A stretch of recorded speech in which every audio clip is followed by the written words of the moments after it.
اپنی ووٹ کی طاقت کی بنیاد پر اپنے صحیح نمائندوں کو کامیاب کریں گے تو ہم اس طوفان کا رخ بدل سکتے ہیں۔ جو طاقتیں ہماری تہذیب اور تمدن کو مٹانا چاہتی ہیں، ہم ان کو ان کے اس ناپاک عزائم میں ان کو شکست دے سکتے ہیں۔ نمائندہ ہمارا چاہے کوئی مسلمان ہو، دلت ہو، یا ہمارا ہندو یا OBC بھائی ہو، نمائندہ ہمارا ہو جو ہماری تکلیف کو سمجھ سکے، جو ان خطرات کو ہم سے دور کر سکے، جو ایوان میں جائے تو ہماری آواز بن کر جائے، اور ایسا نہیں کہ جس پر ہم نے بھروسہ کیا، جس کے لیے ہم نے محنت اور قربانی کی، جس کے لیے ہم نے اپنا پیسہ اور پسینہ بہایا، وہ جیتنے کے بعد ہمارے بھروسے کو ٹھیس پہنچائے، بلکہ کامیابی کے بعد وہ ہم کو دھوکہ دے دے۔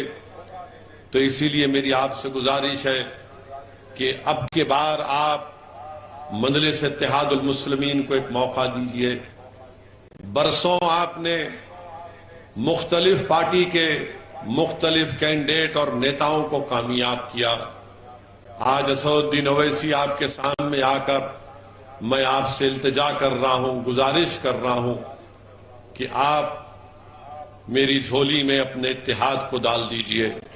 میں آپ سے کوئی دولت مانگنے نہیں آیا ہوں، میں کبھی بھی کہ آپ سے کسی دولت کی مانگ کو نہیں کروں گا۔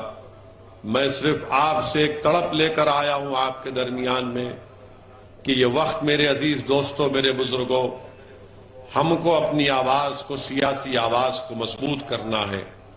اگر آج ہم انتشار کا شکار ہو جائیں گے اور ہماری آواز اٹھانے والا کوئی نہیں ہوگا تو پھر یہ خطرات ہمارے اور قریب ہوتے جائیں گے۔ اس بات کو میں پہلے بھی یہاں پر کھڑے ہو کر آپ کے درمیان میں کہہ چکا ہوں اور پھر کہہ رہا ہوں، کسی پارٹی کو حکومت میں آنے سے روکنا یا اقتدار پہ آنے پہ روکنا یہ ہمارے بس کی بات نہیں ہے۔